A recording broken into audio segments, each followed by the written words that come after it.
All right, friends, welcome back to another episode of Spirituality. I have my friend here, Dr. Laura Anderson. She is a phenomenal human being who's doing wonderful work within the deconstruction space and helping folks navigate their religious trauma. So, Laura, thank you so much for joining. I really appreciate you carving out space to be here, and very excited for many people to get to hear your wisdom and just get to learn from you. So, thanks for joining.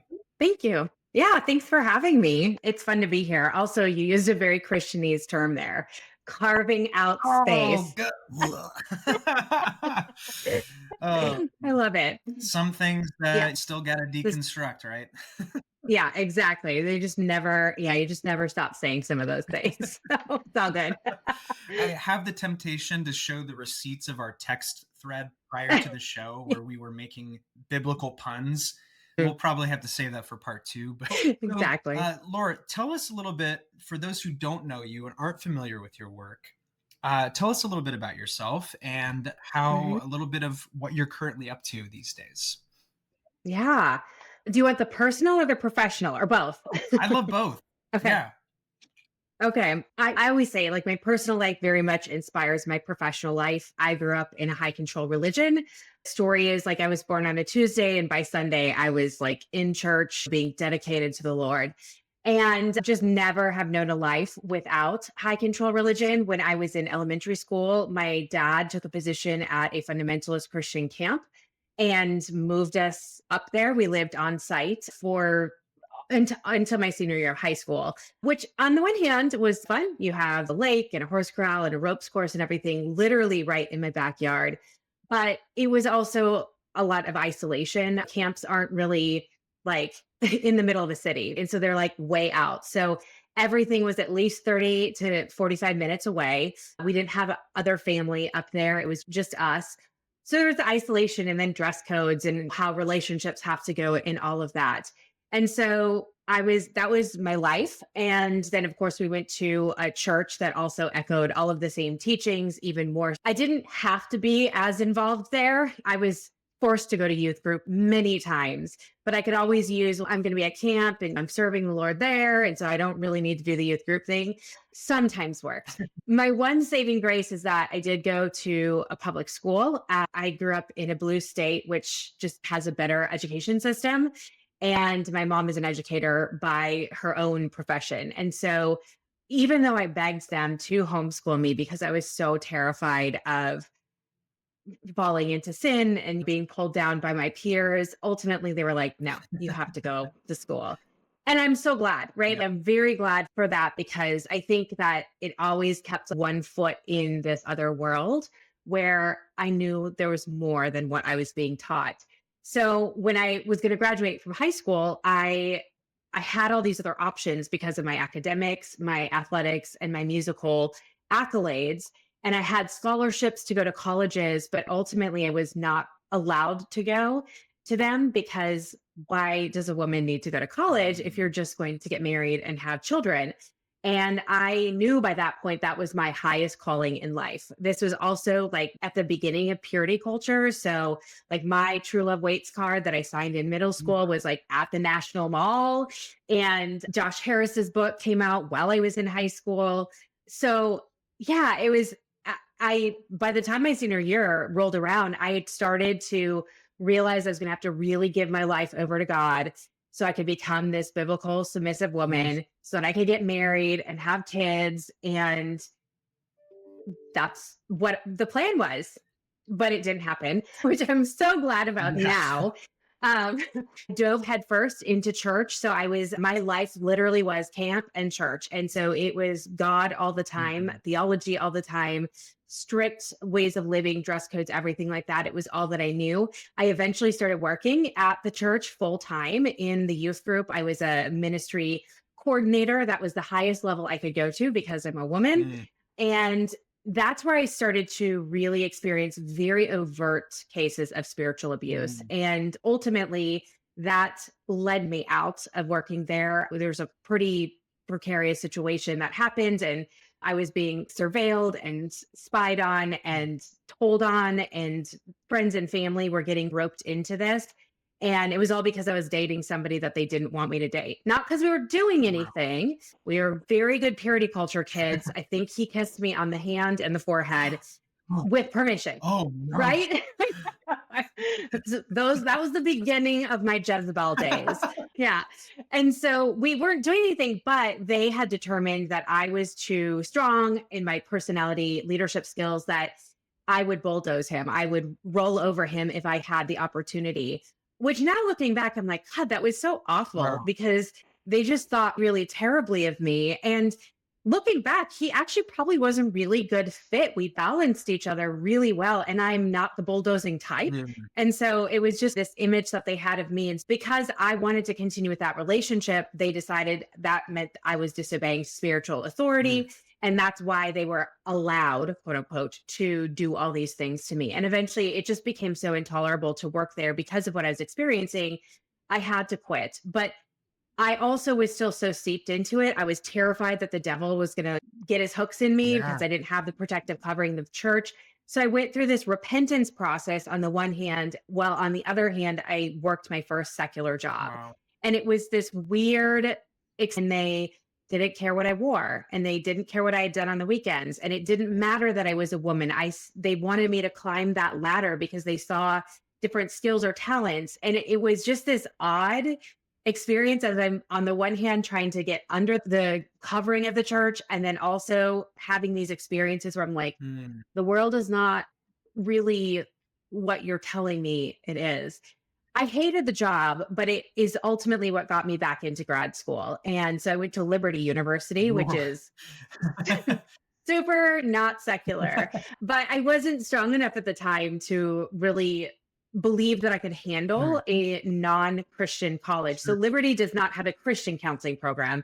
It was actually a wonderful program. I felt very equipped because we weren't talking about Christian counseling. It was like legitimate therapy skills that we were learning. But through that program is when I started to really start asking a lot of questions, realizing I am not fitting this culture. Mm, And I started to make plans to leave because I knew that at the time my degree would be done, I would have a marketable skill that I could move anywhere because my Christian ministry degree was not going to get me anywhere. So I moved 3 months after I got my degree. I moved here to Nashville. I started working at a private practice about 2 years into that. And people just started coming in. I was still going through my own deconstruction process. I was in a domestically violent relationship at the time. mm, And those, like the high control religion and then this high control relationship, very much were mirroring one another. wow.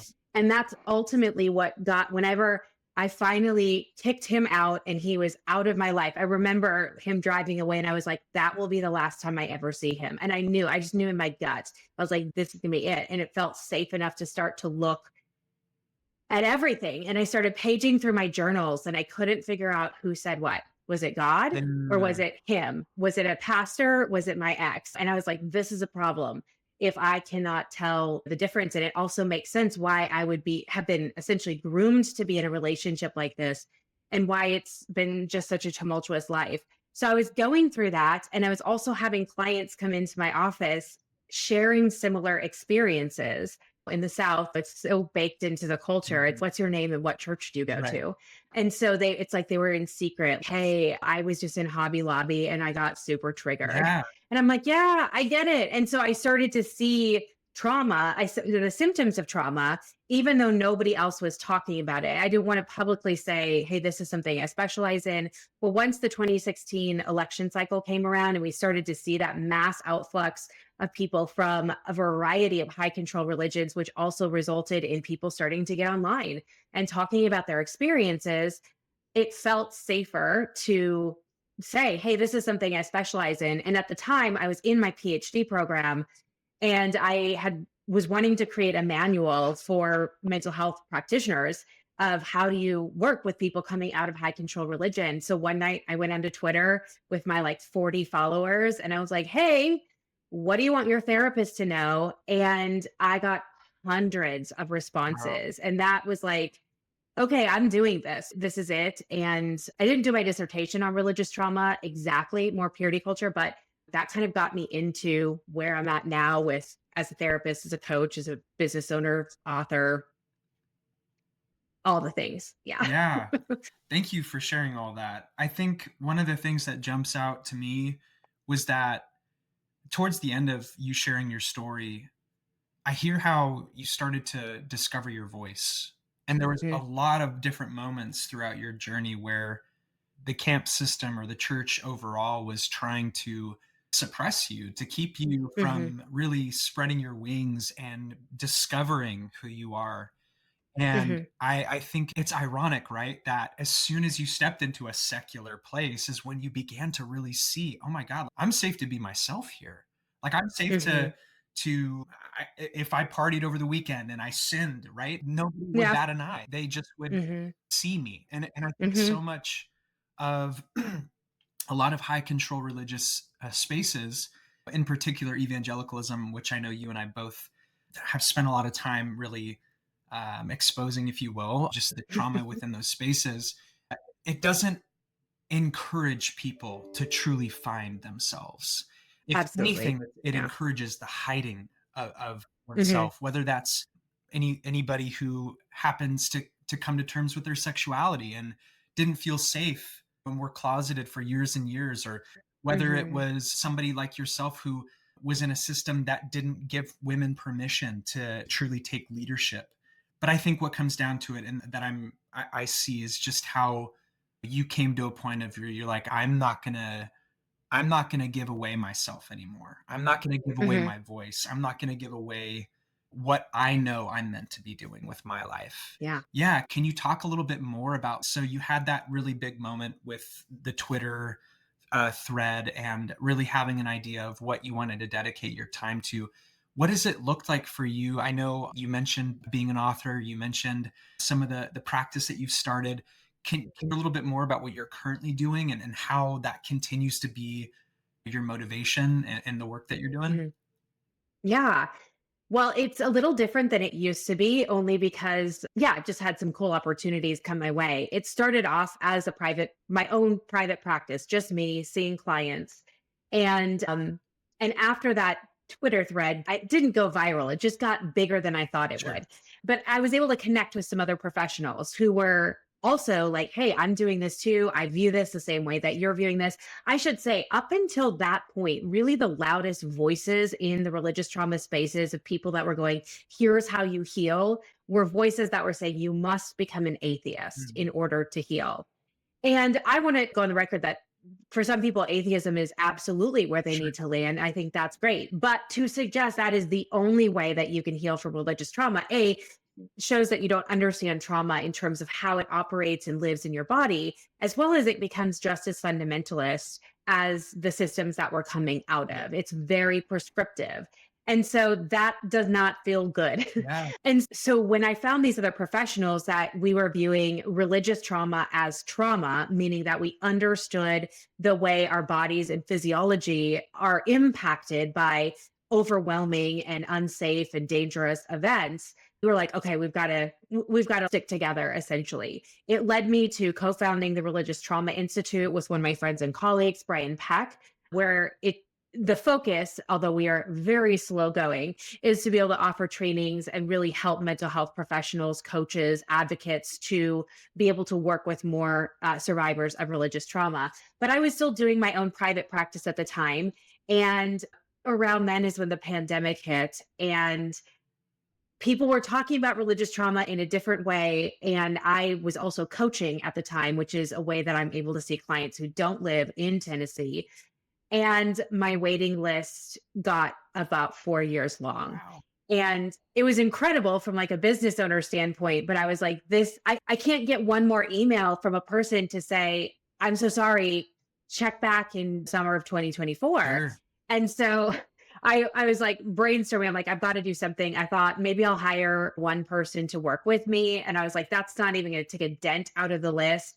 So I was like, maybe two people, which became like seven. And then that became like 10 people. Wow. And what we were going to do ultimately landed on created my company, which is the Center for Trauma Resolution and Recovery, which is trauma coaching. Mm. And coaching can get a bad rap, and I totally understand why, but I wanted to do something different. So everybody who works there, almost everybody who works there, has an academic background in a mental health profession.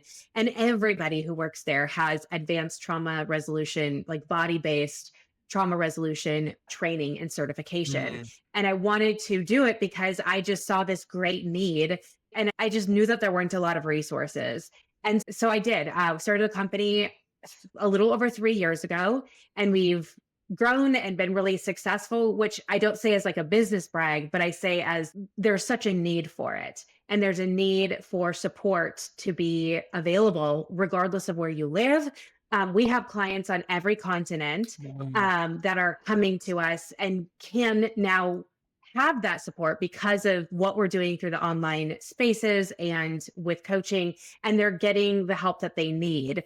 They're not just being told they had a bad church experience, or it's people who hurt people, not God, Mm. or therapists and coaches who have no recollection or understanding of what it is that they have gone on and really have a hard time empathizing or understanding. So that's what got me to my company. And in the midst of all of that was connected with a literary agent who saw my work and was like, I think we got a book to publish. And I wasn't so sure, but I was like, I trust you. Let's go with this.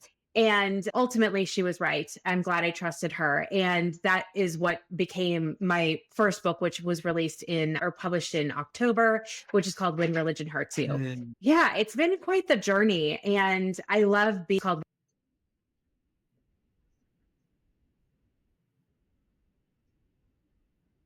do everything.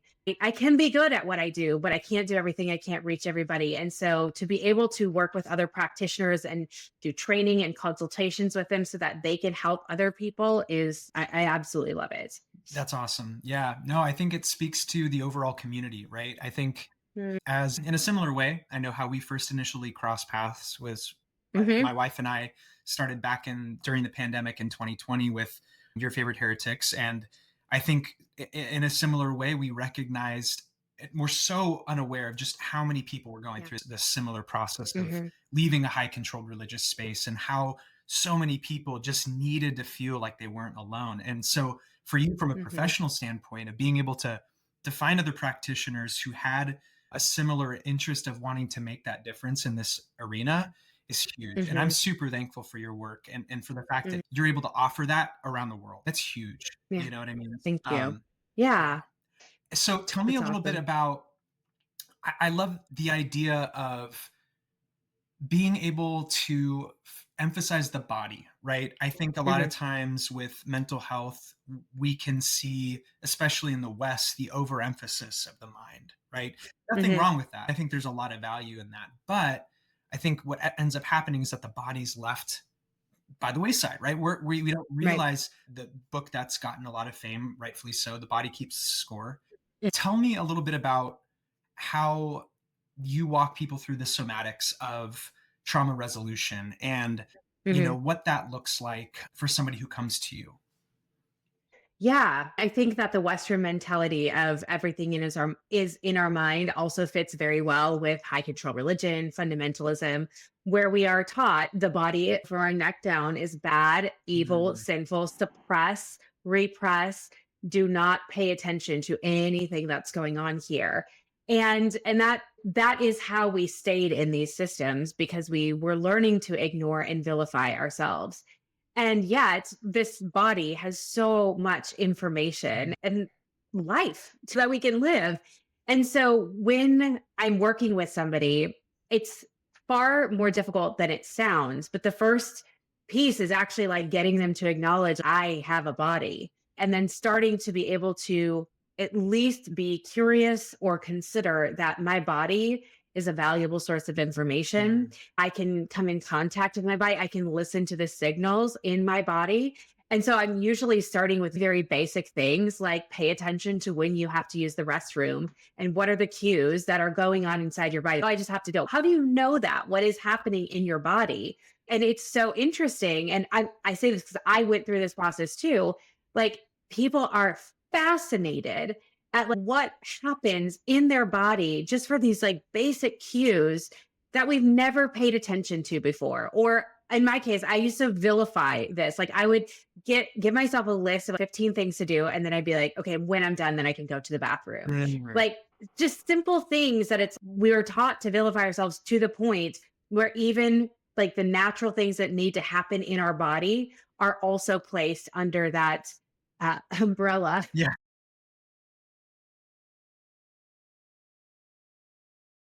Right. And so part of it is getting people back into their body. And the reason that we have to do that is because we're looking to find what's called like internal safety and stability resources within ourselves that help us know that it is okay and safe to be here. We're not back in the present.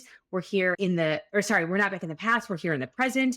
And we have resources and that we have access to, which is, again, much harder than it sounds because when we're so used to not only ignoring our body, but outsourcing everything. So we're used to having other people tell us what's good or bad, what's right or wrong. I am measuring myself according to the goals and the rules of everybody else or the religion I grew up in. And so there's really not a connection to self at all. And so while I'm a very eclectic therapist and coach, I don't say everybody has to do these things or follow this modality in order to heal. I really do feel strongly and will die on the hill that being introduced to your body and starting to find safety and stability within yourself is what must happen first in order to continue with the trauma resolution process. Again, that's usually takes way longer and is more difficult because when you've been told this thing here is awful and evil, Yeah. you don't just shift your beliefs and then all of a sudden you're like, oh, my body's great. Right. No, it's wired into you. There's physiological responses where you could say, my body's awesome, but inside of you, you're like, oh, like that resistance, right? And so it's navigating through all of that so that we can at least get to a neutral point and say, okay, at least my body's telling me something. I'm going to pay attention and leaning into that more. When we have that as our foundation, that's where we can go and start resolving the trauma, doing the things, giving ourselves the endings that we needed, Mhm. but weren't able to have for a variety of reasons. But we can only do that if I have a safe and stable base inside me to come back to.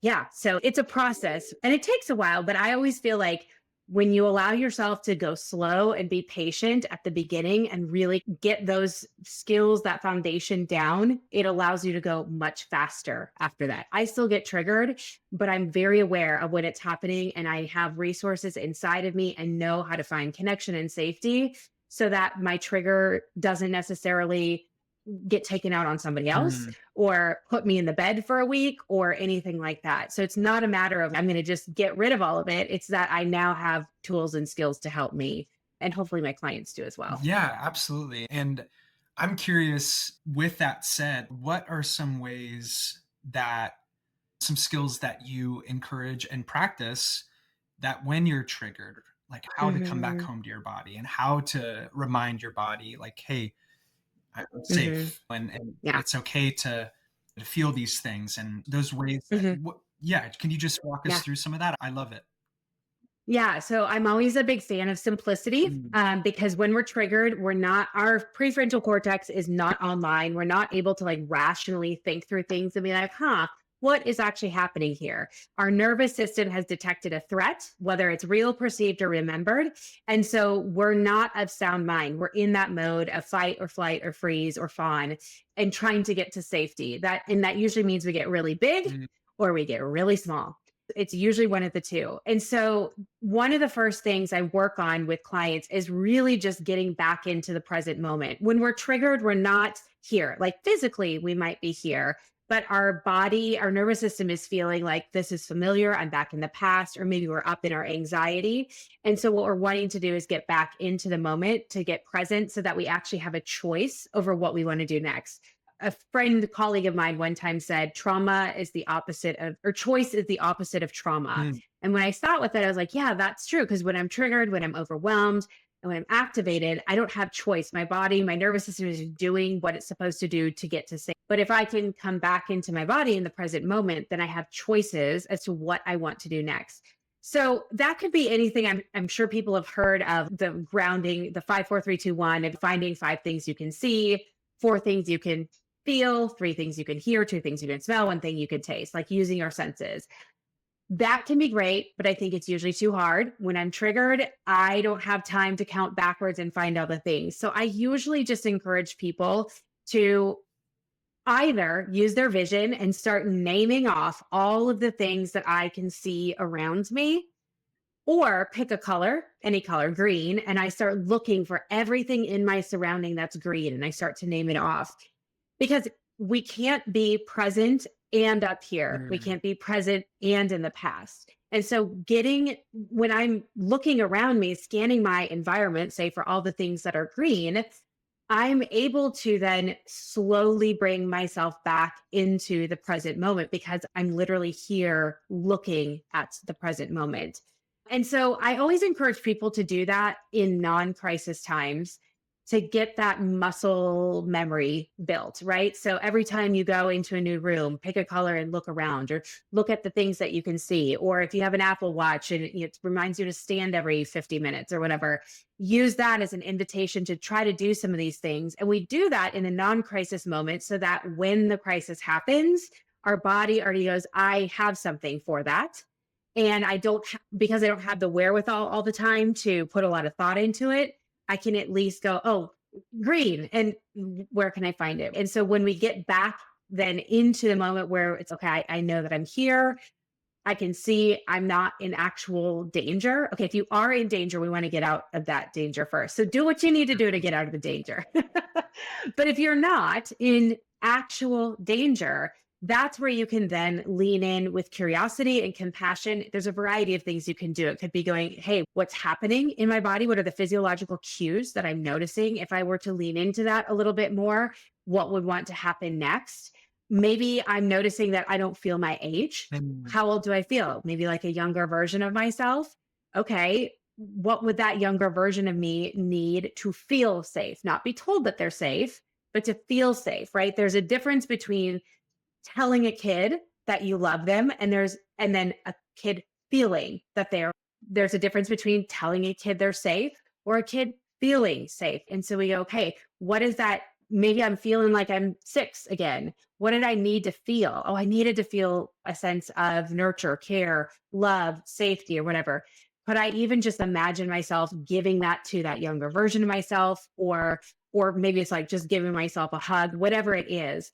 I know that sounds a little bit woo, but it actually works. yeah, no, I like woo. It's kind of part of the reason why I wanted to even start a podcast on spirituality. But yeah, no, I think that's completely valid. I think going back to what you were saying, I was reminded when you said it's not so much about saying something as much as how you feel. I Hmm. think back to times within evangelicalism, for example, or just any high control religious space for that matter, where we're Hmm. told to not lean on our feelings and to essentially gaslight our bodies. Yeah. And so it's really hard going from that space Hmm. to then retraining ourselves to be like, oh no, like I can and I need to pay attention to what I'm feeling Hmm. because my intuition is trustworthy. My heart isn't Hmm. deceitful and wicked. Yeah. You know what I mean? I don't Yes. it's okay to lean on my own understanding. These are gifts. Our bodies are giving us gifts and emotions are Hmm. signals, right? Like the Hmm. dashboard lights. For example, can you speak to some of, let's say somebody's walking through leaving behind purity culture, right? What sort of things have you witnessed that like maybe have been ways that have been hard for people to come back home to their bodies? And what would you encourage to somebody who's saying, wow, like I'm afraid to step out into that and reclaim my sexuality or reclaim my freedom and feeling good, feeling pleasure. Hmm. Yeah, I mean, I think that's usually one of the more common areas, especially because people get a rap for like, oh, you're leaving religion because you want to go have sex. And it's like, that's a perk, but it's usually not the reason that people are leaving. But in that sense, I was asked this question yesterday, what would you tell somebody? And I would say, slow down. Mm, The reason why is because what you were saying there is when we've been taught for years or decades that here's what's bad, here's what's wrong, your body is evil, you can't trust yourself, anything like that. And then you leave that and you go out into the world and you have all this freedom to do whatever you want, so long as it's legal and consensual and safe, or obviously, right? But our bodies don't necessarily realize that's the case. And so even though you go, oh, it's okay for me to have premarital sex, our bodies oftentimes respond very differently, Mm, where we might see things like sexual dysfunction, sexual pain, vaginismus. We don't know how to deal with consent. We don't know how to ask for safer sex. We might find ourselves in high risk sexual situations that end up leaving us psychologically or physically harmed. And it can be very confusing, very shameful for people to come out of that and go, but I was doing something I'm allowed to do. And the answer is yes, of course, but your body isn't necessarily there. mm, I'm a huge believer that our sexuality is inherent to us. And I don't just mean the people that we are having sex with, but it is inherent to us. It drives us, it motivates us, it gives us passion. It's reproduction happens as a result of it, but it's so much bigger than what we were taught. And it's there from the moment that we're born until the moment that we die. And we were taught that it is this thing. It's actually just part of this act that you do at this very specific moment in this very specific context where the light switches off and then you flip it on and you're this like sexually realized person who knows how to have out of this world sex because that's what Josh Harris told us was going to happen in ICAS purity, or ICAS, now it's ICAS purity culture goodbye, ICAS dating goodbye, right? And that's not how our bodies respond because what we really need is like a dimmer switch where it grows a little bit brighter, a little bit brighter, a little bit brighter as we age, as we're coming into our bodies and learning how to listen to ourselves, how to express ourselves, how to be in relationship with others. And so I say that to preface and go, how do we do that? We can't go back to the time that we were a little kid, and that's correct. But we can go back and say, hey, I I need to allow myself time and space to explore my sexuality as if I was that little kid who's just learning I have a body and I have a finger and I have an elbow and I have a foot, right? And like being curious and excited about those sorts of things and let that ramp up over time. Recognizing like pleasure is not just something that is involving sex. I can find pleasure in so many different ways. And can I engage with those sorts of things? Sorry. I'm so sorry. okay. I don't know what she's doing. Can I engage with those sorts of things in other areas so that my body is starting to learn and become familiar with what it feels like to have pleasure in non sexual ways so that I can slowly transition it into sexual situations, or I can learn how to engage with my body in ways that might feel a little bit safer so that when I'm ready to do that with somebody else, my body is already used to it. My body's already been slowly turned on Mhm. so that I can have these experiences, hopefully with less shame or guilt or confusion or literal threat, assault, things like that. There's many people coming out of purity culture that as adults experience sexualized violence because of the way their bodies are responding. They don't know how to act, ask for consent. They don't know how to say no or that they're even able to say Mm. no. And that's where we start to see a lot of issues. Yeah, absolutely. I think the consent piece is something that is super important and also something Yeah. that, you know, leaving a high control system and then having freedom, it's like you just because you've let go of certain beliefs doesn't mean that like Hmm. that understanding of how your body moves through a space of having freedom, but having those boundaries, like how that all works out. And that's not to say Hmm. that somebody who's experienced any sort of mistreatment or abuse in sexuality, it's on them 100%. And No. that's not what I'm Yeah. communicating. The whole point of what I'm and what you were getting at is that it's this is a very delicate process, right? It's a process Hmm. of dipping our toes in the water before just Yeah. diving in the deep end, right? And crawling Yeah. before we can walk, before we can run, deal too.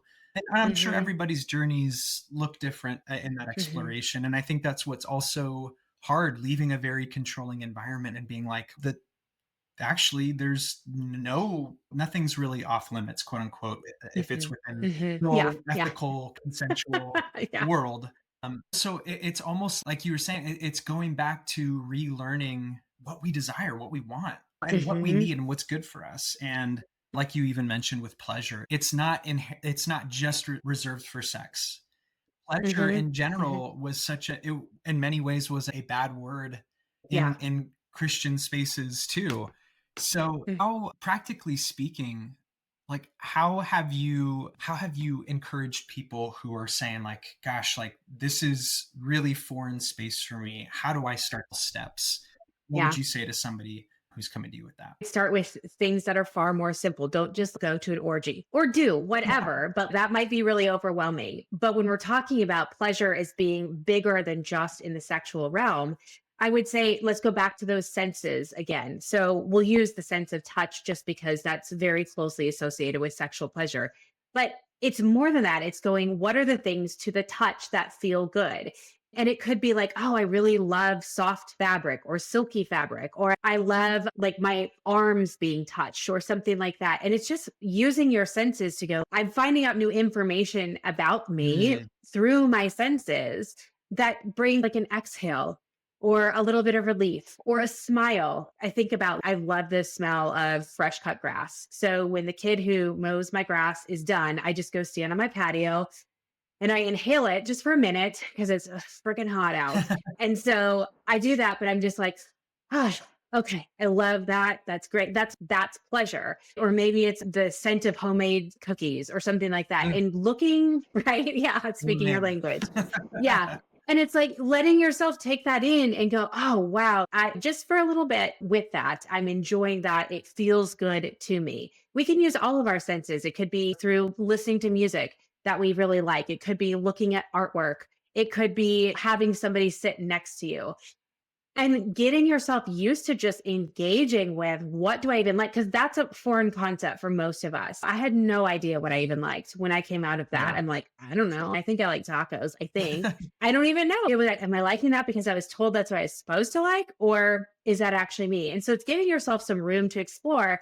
And then when it comes to your body, also exploring with touch, usually, but in non sexual ways. So again, like if I were to just use my arm and touch my arm, what feels better? Is it firmer pressure? Is it a lighter touch? If I were to play around with different things of like if I were to press on it with a pen, what does that feel like? Just noticing what feels in the non-sexual ways. And then of course we can move that into sexual touch as well, whether that's with yourself or with a trusted partner or partners. But again, it's that slow building so that your body is having time to get used to it. So I'm a big fan of using your senses in any way that you can to notice like what is it that brings me Mm, joy and pleasure and see how long I can tolerate that. Because the other thing is for many people coming out of high control religion where pleasure was only relegated to sex and then everything else was also just bad. We go, oh, this feels really good. And then I can feel it for 5 seconds. And then the guilt starts to creep up. right. So noticing that and seeing how long you can stay with some of those pleasure points and see, okay, can I stay just a little bit longer and then a little bit longer and a little bit longer so that I'm really giving my body a chance to experience it in a longer way. And then we of course translate that into other areas as well. Yeah, absolutely. I think that one of the things that jumped out from what you were explaining too is the importance of trust. And I Mm, think that first and foremost, trusting our bodies is such an integral part of all of this mm, and in our mhm, healing and our resolution from trauma, in particular religious trauma. But how does community and safe relationships mm, play a role in that trauma resolution? And I mean, within the mhm. context of trusting our bodies, but just in general. Yeah.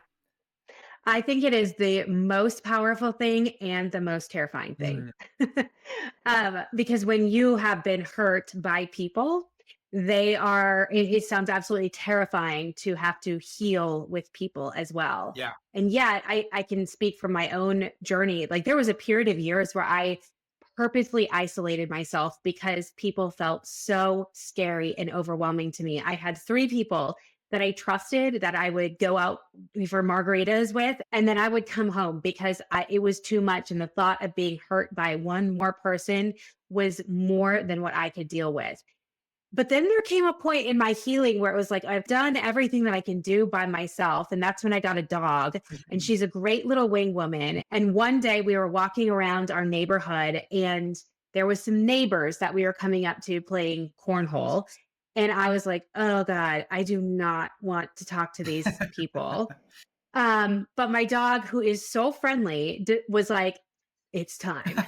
And so she ran up and she has this little magic skill where she knows how to hug you and all the things. And she's a little monster because of it. But she did that. And I ended up talking to these people. I ended up agreeing to go to their house the next day for football. And I was like, oh my gosh. But I was like, okay, I live like 50 feet away from them. I can make a quick escape if I need to. And if I need to move out of the neighborhood after that, I'll just do it. But it was the best experience. And I had the most intense, like, vulnerability hangover the next Oh day yeah, because I that's was cool. so scared. I felt absolutely terrible because I was like, oh my gosh, I just put myself back in relationship with people. And it's the thing that makes me the most emotional though. But they're still in my life. And that was 7, 8 years ago. What started there became dinners together, became Mhm. holidays together, became the first friends that I ever had that weren't attached to a church, that I didn't meet in that context, and just loved me for me Wow. and let me be messy. And it changed me as a human, and it still changes me to this day because relationships, I think, are the most important. And to be in relationship with other people is such a gift. Mhm. And I can't not tell that and feel it in my body because I can remember how bad it was and I know how good it is. And I want that for everybody because Mhm. healing is an individual process for a while. And then it becomes a collective process where we let people into that and they change us and they heal us simply by being in connection with others. And for people that are like, hell no, people are scary. I totally get it. And as you've probably guessed, I work with people to go very slow in that process as well. Um, get a pet and start connecting with your pet. And if a pet is too much, get a plant and just have another living thing around you. Go sit in a coffee shop.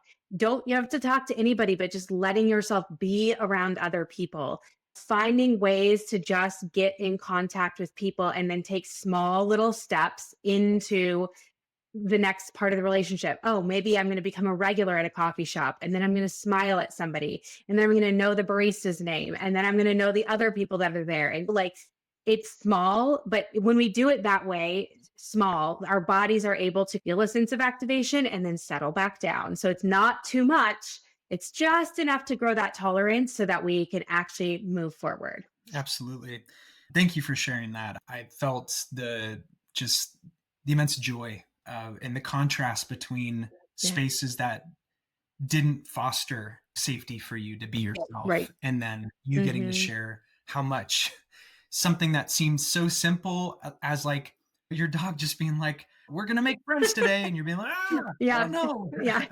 to that becoming such an avenue of healing. And I think, and correct me if Mhm. I'm wrong, but something that's been sitting with me for a long time of my understanding of trauma from a neurological perspective, right? Trauma is a Mhm. severing, right? It's a disconnection of neurons or Mhm. the neural pathways, right? It can be. Yeah. Yeah. And so in many ways, right, within our bodies, we're disconnected from aspects of ourselves. And a lot of it's recovering who we are, Mhm. reconnecting with our identity, with our sense of what we love and who we are and what feels good, right? What feels safe. And in another sense, like you said, when we leave these high controlled spaces that were so harmful and abusive, where we were disconnected, right? And in many ways, Mhm. we learned to disconnect from ourselves to survive.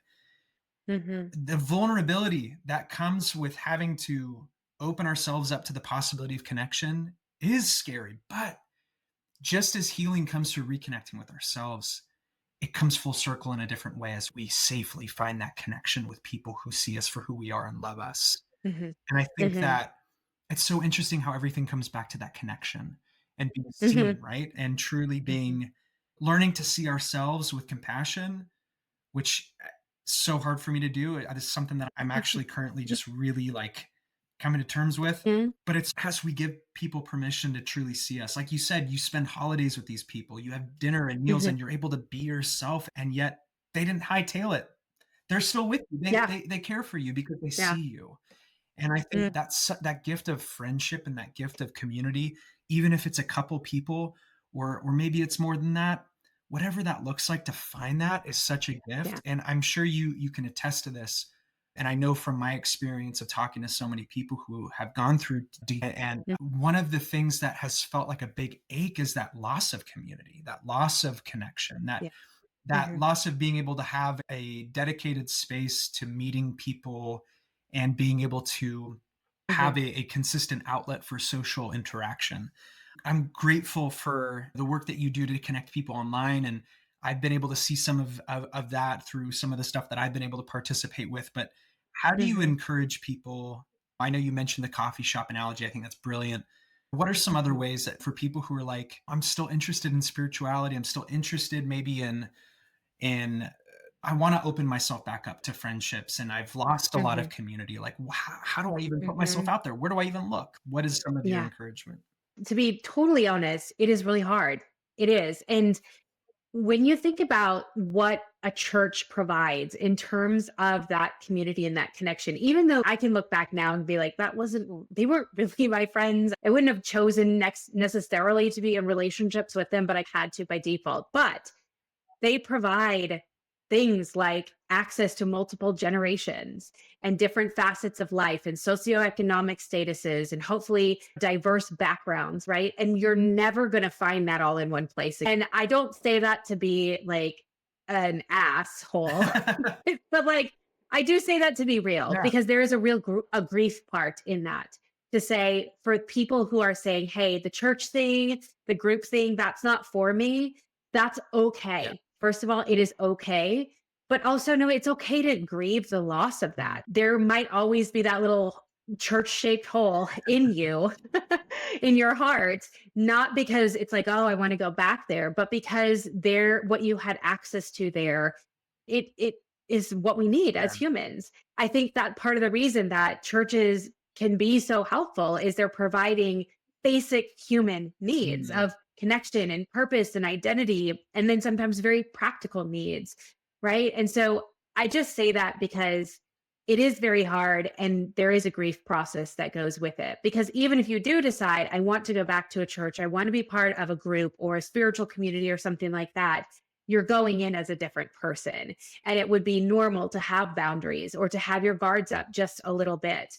And I sound like a broken record, but I would encourage anybody to start very slow, to not feel like you have to make commitments or I am now putting on this new label, which means all these things. And so I must go and do these things as well. But to give yourself time to try things That's out, it. to be patient with yourself, to say no, Mm. to go somewhere and not get involved, right? To be like, I'm going to go to this church, but when they say we need volunteers, I'm going to keep my hand down. Mhm. Um, like you can do that and to start very slow and see what lands well in your body. Yeah. And that's part of that connection piece. When we're connected to our bodies, we can walk into certain things and we go, okay, that activation I'm feeling, that's a trigger from the past. I can get back into my body and then maybe with more like open hearted view this situation. And how do I actually feel? Is this something that I actually want to be a part of? And I know it's not always super easy, but it can be done. I think a lot of people start and feel most comfortable with online groups. I think we've talked to enough people who are like, yeah, I'm a part of these Facebook groups or secular communities or whatever that happen primarily in an online space. And that can feel nice because you can feel connected. You can choose when and how you show up. It's also not the same as real face-to-face people, so I do see the downsides of that as well, but I would encourage people to just try, and maybe it's going to looking around your community. Are there groups that have activity that are centered around activities? Can I go try that? Can I get involved with a school group at one of my kids' schools and see who else is there, a neighborhood book club, something like that, and just giving yourselves moments to, like, tiptoe into it, see how it lands. And if you want to take another tiny little step into it, great. If you want to step back out, that's fine too. Absolutely. And it's having that autonomy, right? That you Hmm. don't belong to a group. Yeah. You belong to Right. yourself and you Hmm. have the ability and the agency to be like, I'm good. I'm gonna like I tried it. This Hmm. wasn't really for me. Personally speaking, I grew up playing baseball. Uh, it's Hmm. been a love of mine for my whole life, basically, as long as I can remember. And about a year and a half ago, I got to start playing in a men's baseball Mm, league that's and on awesome. Sundays. And so for me, that's been like such an outlet. Granted, I'm on a team that gets absolutely slaughtered every week. So it's not so much fun from that side because I am very competitive. But it's a way for me to meet people. And it was intentional. It's like I'm Mm, struggling as a now 32-year-old who's married with kids. Like I don't necessarily have a lot of just idle time to be able to just go out and find connections Right. with people and Mm. socialize. I work remotely, and so it's not like I'm in an office. So there's Right. just things that I had to reconnect with a lost love, or not really a lost love, but like a love of mine, and find a new expression for that. And that's been, in a way, like such a reclaiming of a part of myself that, actually at one point was something that I was dedicated to doing as long as it possibly let me. And then I felt a call to ministry and I stopped doing that. So that's a little of Yeah. my story. But Hmm. yeah, it's so interesting though, because there are different avenues. There are Hmm. book clubs, there are different events that happen, and it's a matter of us, like you said, taking it slow, finding those Hmm. things and listening, right? Tuning into our Hmm. bodies and paying attention. Oh, this felt good. Oh, I really enjoyed this Yeah. interaction. Or this place felt Hmm. safe, made me feel like I could be Hmm. myself.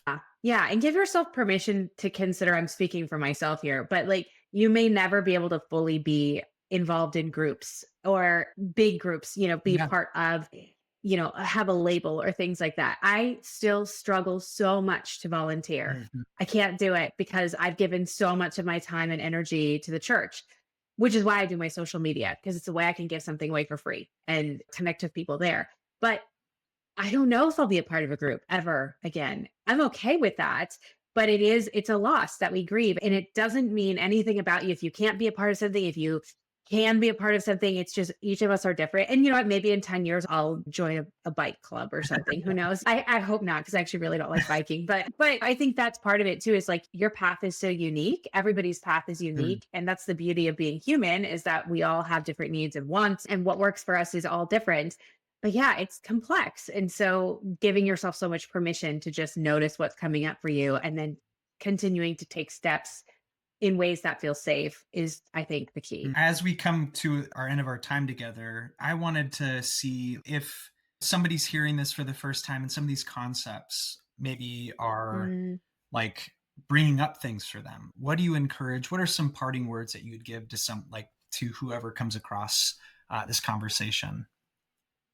yeah, the first thing I would say is you're not alone. Mhm. There's many other people who are doing this work of trying to pull things apart, trying to untangle things and understand what's happened to them, heal from that, move forward.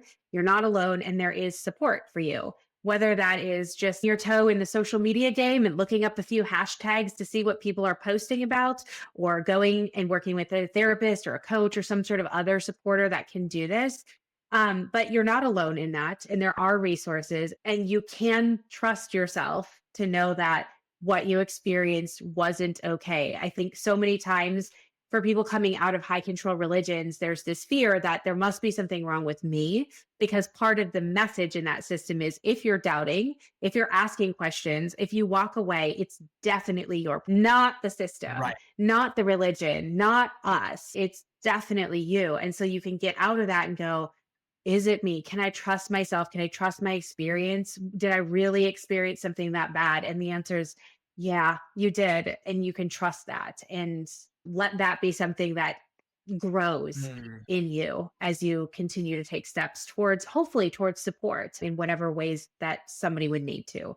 But there's great like social media accounts. There's more books coming out. There's like online groups you can join, and then all the way into like therapy groups, support groups, therapists, coaches, people that will be with you on your journey. We're out there. I love that. Yeah. Yeah, thank you for sharing that. I think that's so important to find whatever means of support that you can possibly get. And you're absolutely fostering that with the work that you're doing. In light of that, where can people find your work? I know you mentioned it earlier on in the episode. I'll make sure to put it in the show notes as well. But can you share where people can Mhm. find you on social media, or your work if they wanted to reach out to you to be part of your Mhm. coaching, or some of that stuff as well? Yeah. So I'm on social media across all platforms as Dr. Laura E. Anderson, and that's my website as well. You can see a few of the things that I offer on there, but I'm not taking on coaching clients right now. I do have what's called a mini intensive that people can sign up for, work with me for 2 hours, whatever you want, and then we'll help you develop a plan from there. But if you are looking for support groups or longer term coaching, that would be my company, the Center for Trauma Resolution and Recovery.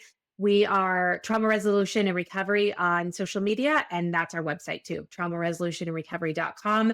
You can go on there. There's several practitioners that are currently taking clients, and you can set up a free inquiry call to meet with whomever feels best for you, or if somebody that you might want to meet with. And then I'm not sure when this is going to air, but we have support groups for the fall coming out. We've got 5 different support groups that we're offering. Of course, those are all online and they're really wonderful. So check the support groups tab on our website as well and join one of the groups. Awesome. Awesome. Thank you so much again, Laura. I really appreciate your time. Really grateful for the work that you're Yeah. doing. Thank you for opening up your story as well.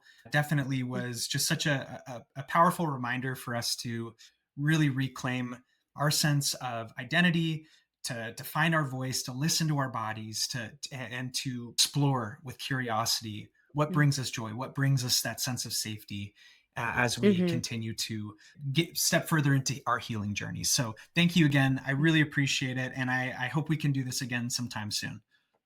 Yes, absolutely. It was so fun to have this conversation. Thank you. Awesome. All right.